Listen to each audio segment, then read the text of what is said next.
to clear this up once and for all, and look, here's what I'm going to say about this. If anybody sends me an email about this, I will delete the email immediately without reading it, and you will be blacklisted. I will blacklist on the server your email address so that no message that you ever send me again will ever be seen. You will be typing it and wasting your time for no reason. I'm going to preface this slide, these next 2 slides, with that comment.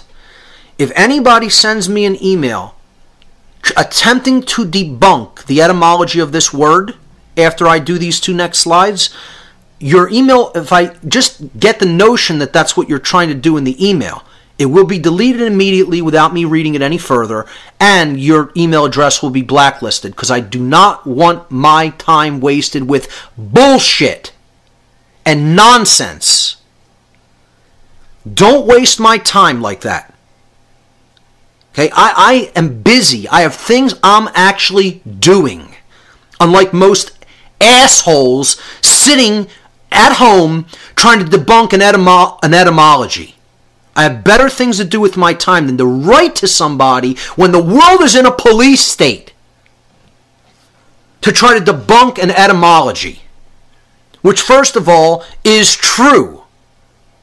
And I'm going to explain deeply and take some time to actually explain the reason it's true. And again, I don't care if this podcast goes for 6 or 7 hours. I told people I would extend certain podcasts, since I'm using this type of a forum, that certain things that I will want to go into and explain in depth, I will take my time with. So if you have to listen to it in sections, fine. So let's look at the actual word government. The etymological roots of the word government come from Latin. The Latin verb gubernare, okay, now there was no V in classical Latin. So the sounds, the consonants that the letter V come down to us from were P and B. You could see that they're similar in the phonetic way that you actually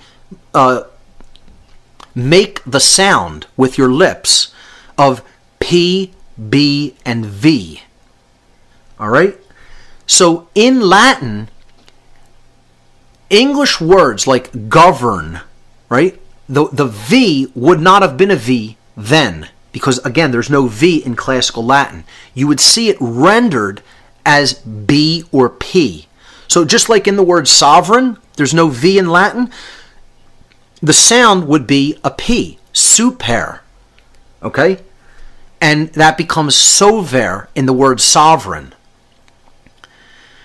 In the word govern, the word in Latin would be gubernare, G-U-B-E-R-N-A-R-E, gubernare.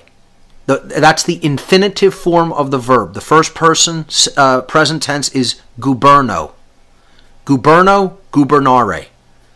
And again, in certain Latin texts in the modern day, you might see this rendered as governare, because the B and V are interchangeable phonetic variants of each other.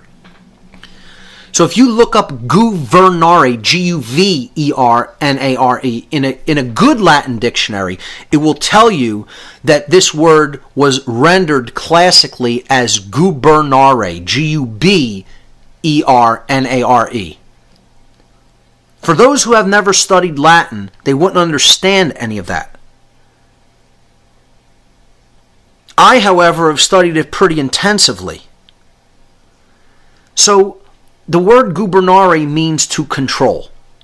That's uncontested, and that is where the word govern comes from. To control. To externally control someone else. To govern. So this is where we get the term gubernatorial. A gubernatorial election comes directly from the verb gubernare. Gubernatorial means related to a governor or a controller, a governor of a state. And when people elect these people who think that they're authorities. That's called a gubernatorial election, the election of a governor. The second part of government, M-E-N-T, is where the morons of the world want to hotly contest and endlessly debate the etymological root of the word meant, of the part of the word meant in any given word. Okay? Not just government. This word, this root component of a word, meant, a suffix, comes from the Latin noun mens, M-E-N-S. It's where we get the word mental from, M-E-N-T-A-L, mental.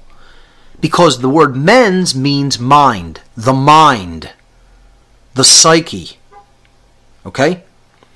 So, why would they use the term mens as the suffix to mean the state of or the condition of?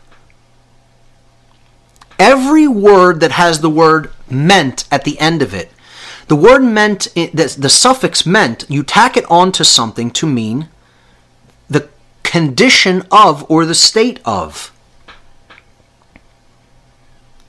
So, bereavement is the condition of bereaving something. Containment is the condition of something being contained. And you can go on and on and on with all words that end in M-E-N-T. It's the condition of or the state of. Understood. Well, why would the people who structured the English language have made the word that means the condition of or the state of based upon the Latin word mens, mentis, which is the mind? And this directly relates to another principle of natural law. The very first principle of natural law. The universe is mental. Everything in creation that exists in the universe must, by law, have existed first in mind. Mind is the root of everything that manifests from it. Everything must flow from mind. The universe flows from the mind of creation itself, from the Creator, from God, if you want to call it that. Fine. Every single condition that exists flows from a mental condition first. I'm speaking into a microphone, which is a piece of technology. This microphone had to exist as an archetypal construct in the mind of a human being before the technology ever came into manifestation. So the condition of this microphone existing is a result of a pre-existing mental condition and a mental construct that thought about the need for such a device, for the capture of the waveform that comes out of a human being's mouth when he speaks, and converting that into information that can be recorded and then played back. That happened, that state happened because it was first held in the mind. Well, a state of control can only first come about when that idea of controlling people occurs in the mind. And it is perpetuated through the control of the mind, which is exactly what the word government means. The verb to control is at the beginning, and at the end, the word mind.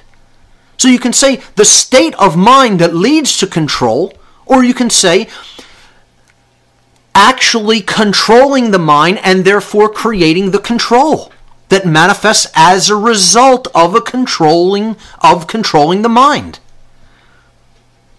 However you want to look at it, it's still valid. That is a valid etymological breakdown of the word government.